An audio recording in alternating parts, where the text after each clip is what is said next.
레위기 19장 19절에서 37절까지의 말씀,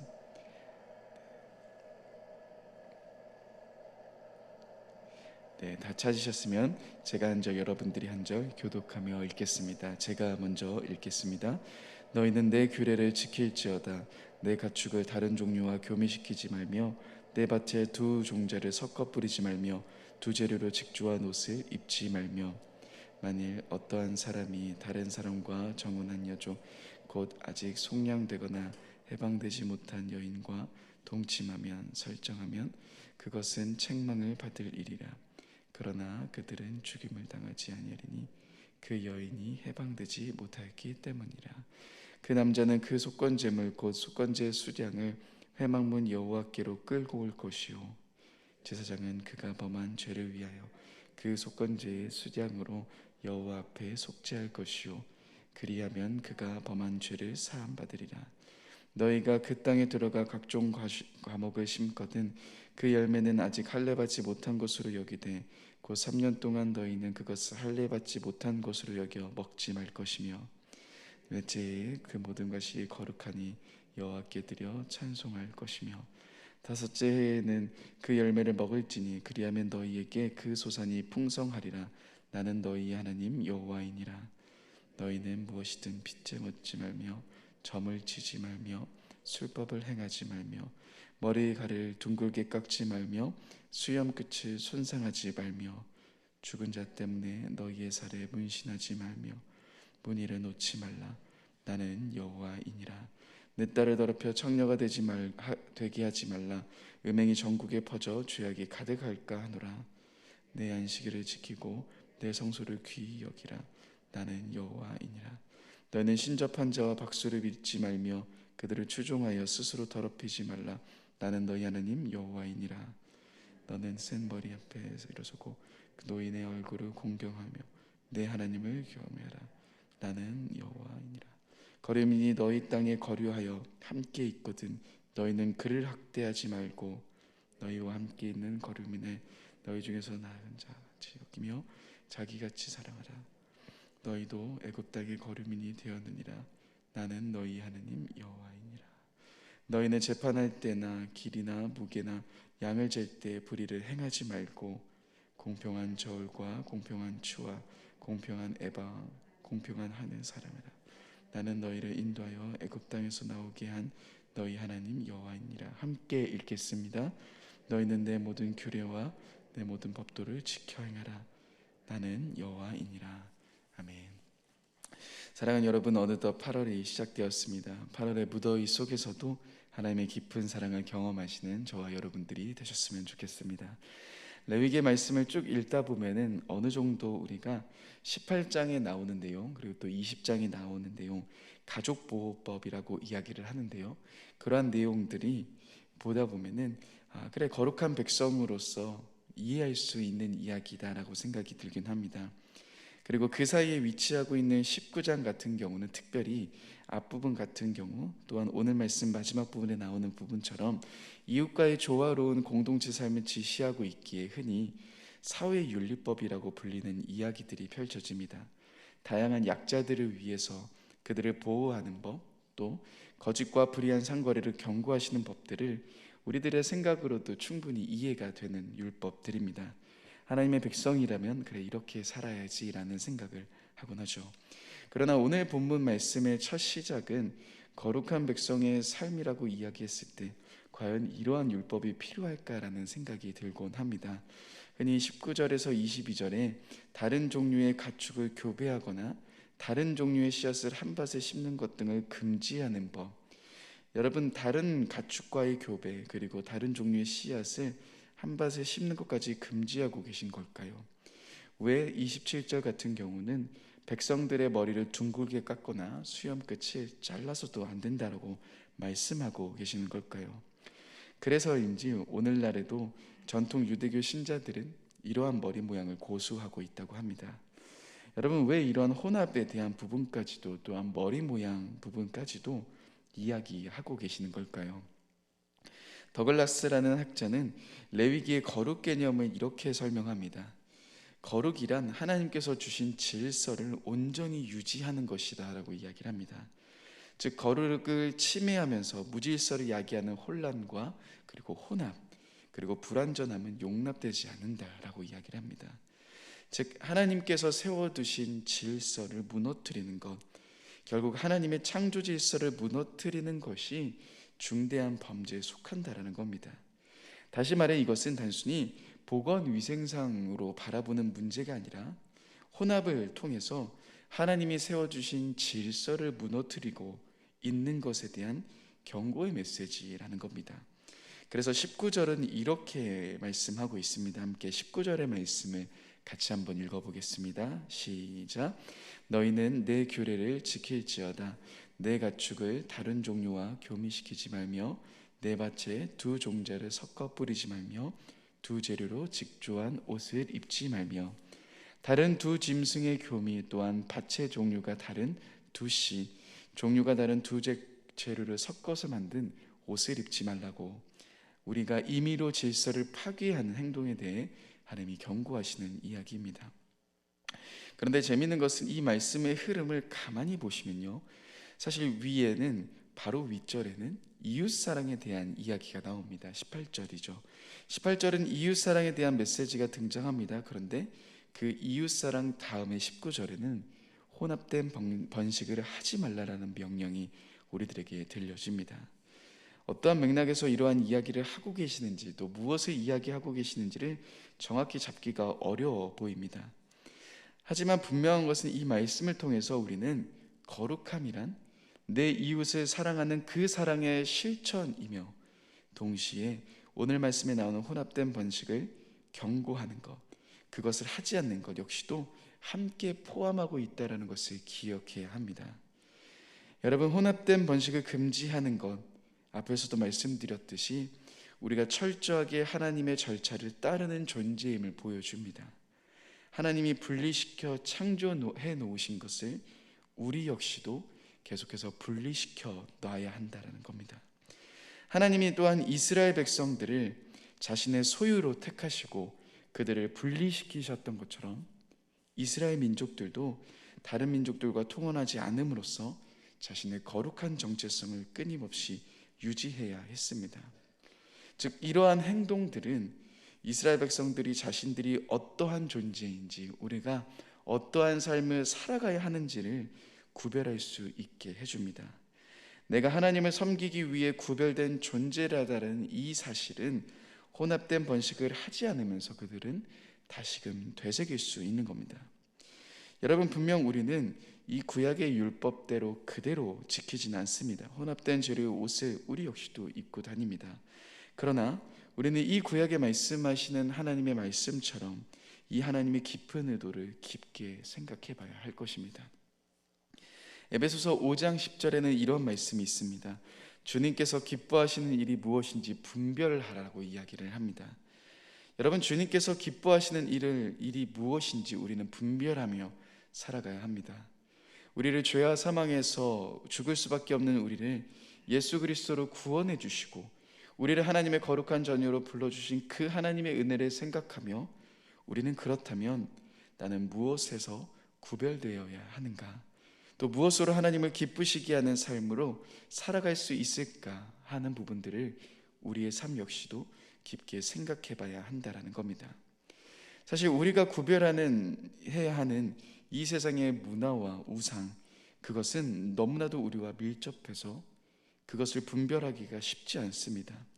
분명 내가 하나님을 위해서 구별된 자의 삶을 살아가겠다라고 이야기하지만 어느 순간 하루도 지나지 않아 또 다른 것을 붙잡고 있고 섬기고 있는 우리들의 연약한 모습도 마주하게 됩니다.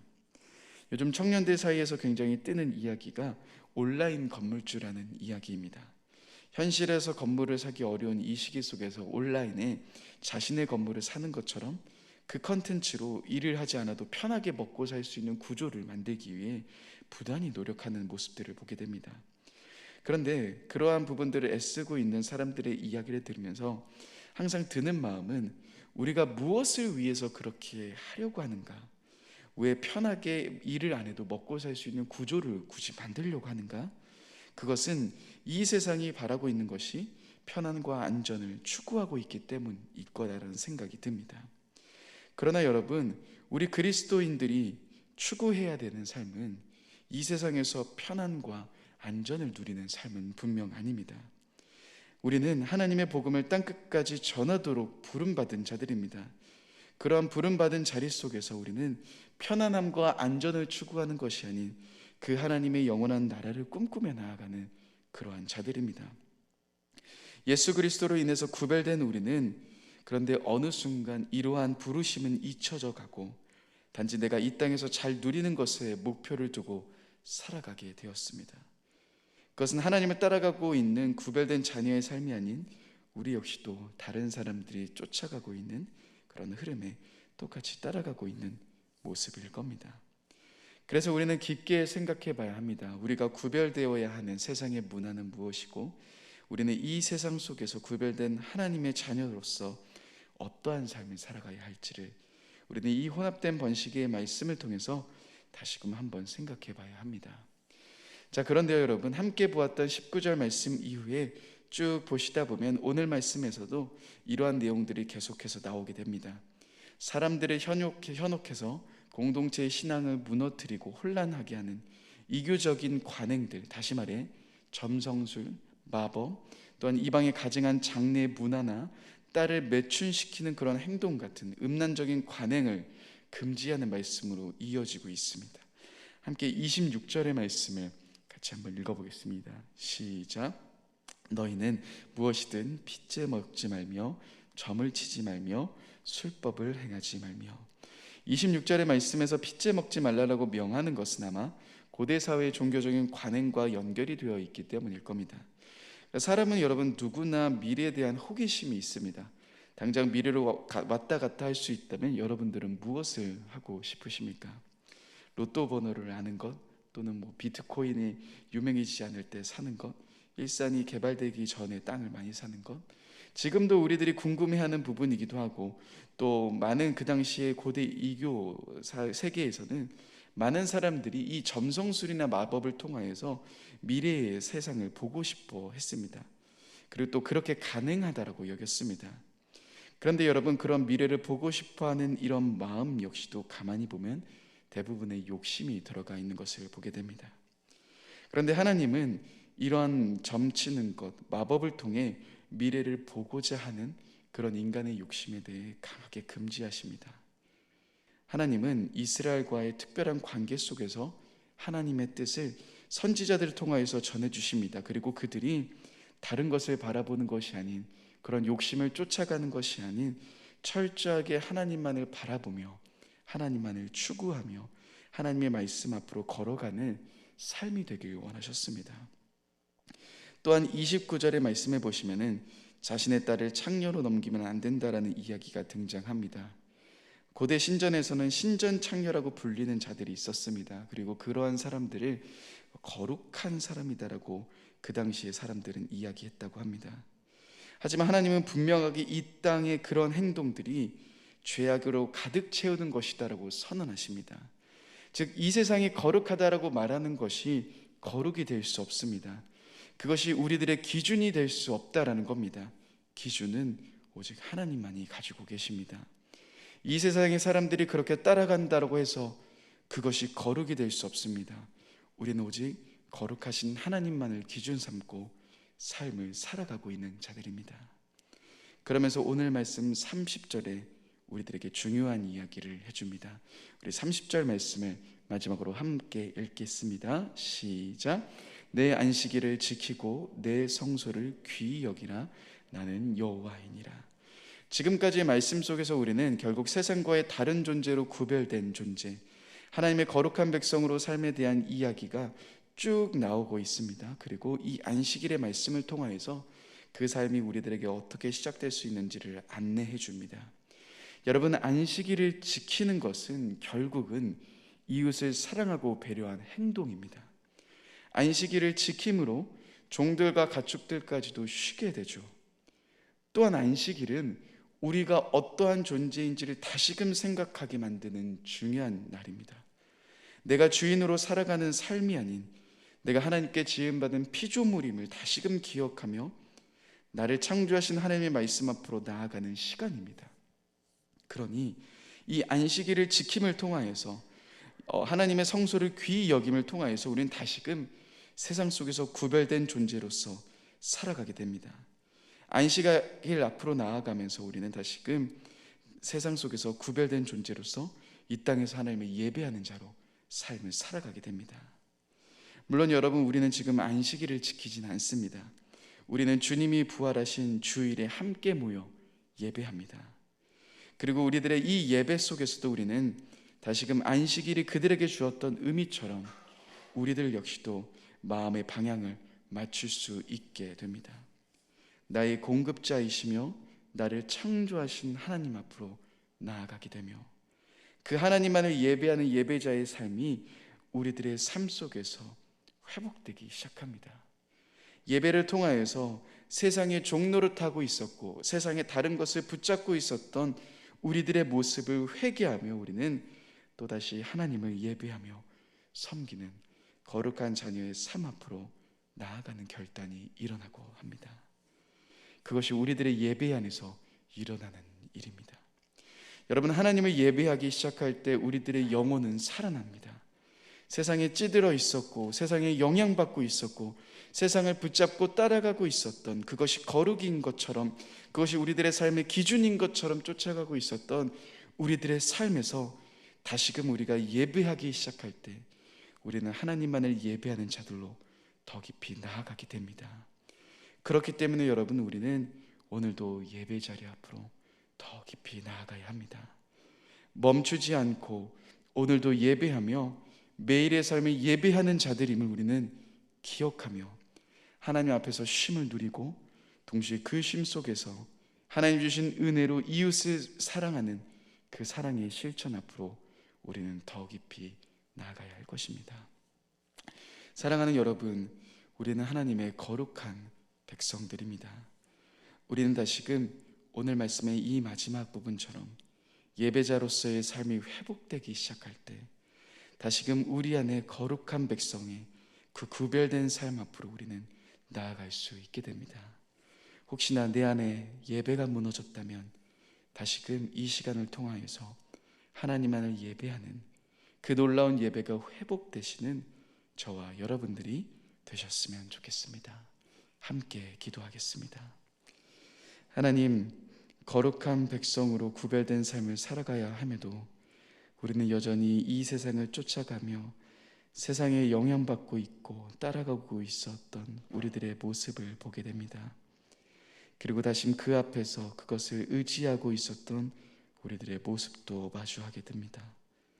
세상의 기준과 세상이 말하는 이야기가 우리의 삶의 목표인 것처럼 그것을 따라가고 있었던 우리들의 삶이었음을 고백합니다. 주님, 다시금 우리가 거룩한 백성으로 구별된 자로서 나아갈 수 있길 원합니다. 먼저 우리 안에서의 예배가 회복되게 하시며 하나님을 더 깊이 예배하며 나아가는 귀한 걸음들이 회복되게 하시고 그로 인해 우리들의 삶이 하나님이 기뻐하시는 거룩한 산제물의 삶이 될 수 있도록 주님 함께하여 주옵소서. 감사합니다. 사랑합니다. 귀하신 예수님의 이름으로 기도드립니다. 아멘.